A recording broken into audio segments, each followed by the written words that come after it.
porgo a tutti voi un cordiale saluto e il più caldo ringraziamento per l'attenzione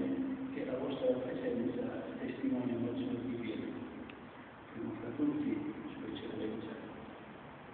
il nostro arcivescovo, Monsignor Scamandro, e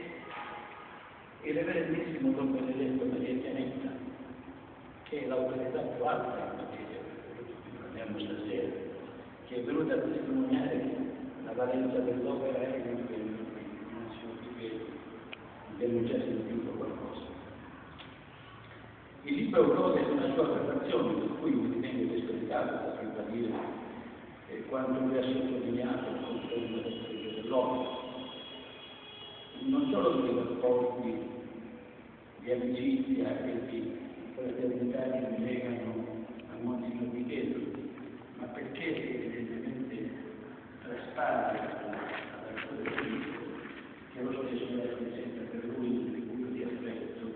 e di testimonianza dell'amore profondo che gli anni che ha vissuto a casa.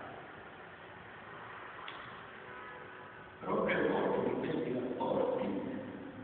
Monsignor Divieto è ritenuto di coinvolgermi in questo studio sulla via di Cava degli Arredi e spero di esprimermi con la stessa sobrietà e profondità con cui lui ha trattato l'argomento,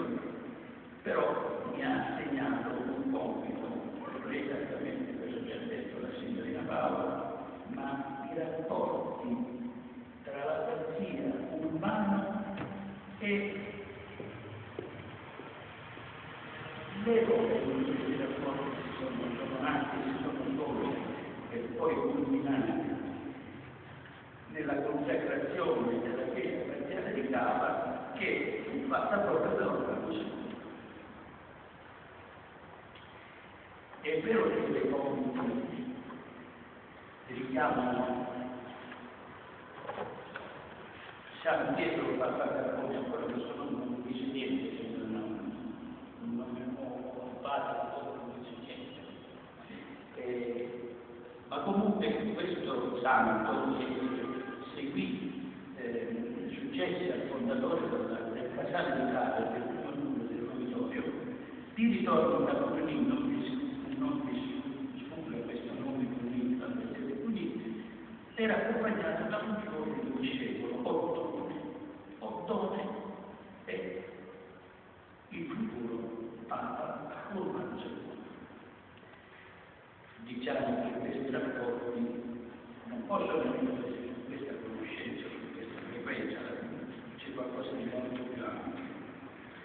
Quindi per comprendere l'opera di Giovanni II, dal sorgere della